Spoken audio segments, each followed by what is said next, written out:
दोस्तों, एक बार राजा मिलिंद भिक्षु के पास गए। भिक्षु का नाम नागसेन था। राजा ने भिक्षु से पूछा, महाराज एक बात बताइए, आप कहते हैं कि हमारा व्यक्तित्व स्थिर नहीं है, जीव स्वमेव कुछ नहीं है, तो फिर जो आपका नाम नागसेन है, यह नागसेन कौन है? क्या सिर के बाल नागसेन हैं? भिक्षु ने कहा, ऐसा नहीं है। राजा ने फिर पूछा, क्या ये दांत, मस्तिष्क, मांस आदि नागसेन हैं? भिक्षु ने कहा, नहीं। राजा ने फिर पूछा, फिर आप बताएं, क्या आकार, संस्कार, समस्त वेदनाएं नागसेन हैं? भिक्षु ने कहा, नहीं। राजा ने फिर प्रश्न किया, क्या ये सब वस्तुएं मिलकर नागसेन हैं, या इनके बाहर कोई ऐसी वस्तु है जो नागसेन है? भिक्षु ने कहा, नहीं। अब राजा बोले, तो फिर नागसेन कुछ नहीं है जिसे हम अपने सामने देखते हैं और नागसेन कहते हैं, वह नागसेन कौन है? अब भिक्षु ने राजा से पूछा, राजन, क्या आप पैदल आए हैं? राजा ने कहा, नहीं, रथ पर। भिक्षु ने कहा, फिर तो आप जरूर जानते होंगे कि रथ क्या है। क्या यह एक पताका रथ है? राजा ने कहा, नहीं। तो फिर क्या ये पहिए या धुरी रथ है? राजा ने कहा, नहीं। फिर भिक्षु ने पूछा, क्या ये रस्सियां या चाबुक रथ है? राजा ने कहा, नहीं। भिक्षु ने पूछा, क्या इन सब के बाहर कोई अन्य चीज है जिसे हम रथ कहते हैं? राजा ने कहा, नहीं।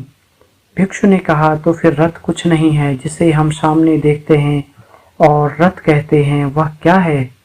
राजा ने कहा, इन सब चीजों के एक साथ होने पर ही इसे रथ कहा जाता है। भिक्षु ने कहा, राजन, इसमें ही आपकी जिज्ञासा का हल छिपा है। जिस प्रकार इन वस्तुओं के उचित तालमेल से रथ का निर्माण हुआ है, ठीक उसी प्रकार अग्नि, पृथ्वी, आकाश, जल, वायु, इन 5 तत्वों के समुचित संयोजन से बना शरीर ही नागसेन है। इसके अतिरिक्त कुछ नहीं। किसी वस्तु को सही आकार इसके घटकों के उचित संयोजन से ही मिलता है। इसके बाद ही कोई तत्व अपनी संपूर्णता तक पहुंचता है।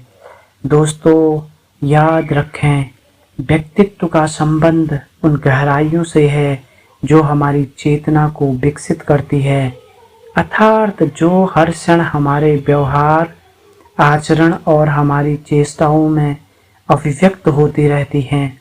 स्पष्ट है, व्यक्तित्व का अर्थ केवल व्यक्ति के बाह्य गुण, एक्सटर्नल फैक्टर जैसे रंग, रूप, चाल ढाल, पहनावा, बोलचाल आदि से नहीं है, उसके आंतरिक गुणों से है। इंटरनल फैक्टर्स से भी है, जैसे चरित्र बल, इच्छा शक्ति, आत्मविश्वास, मन की एकाग्रता आदि।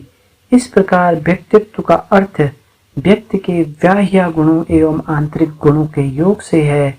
यथार्थ में आंतरिक गुणों के विकास से ही आपके व्यक्तित्व को संपूर्णता प्रदान होती है, जिसे कंप्लीट पर्सनैलिटी यानी डायनेमिक पर्सनैलिटी कहते हैं, जो किसी भी क्षेत्र में स्थायी सफलता का प्रमुख अंग मानी जाती है। दोस्तों, आप भी बताइए कि आपको इस कहानी से क्या शिक्षा मिलती है।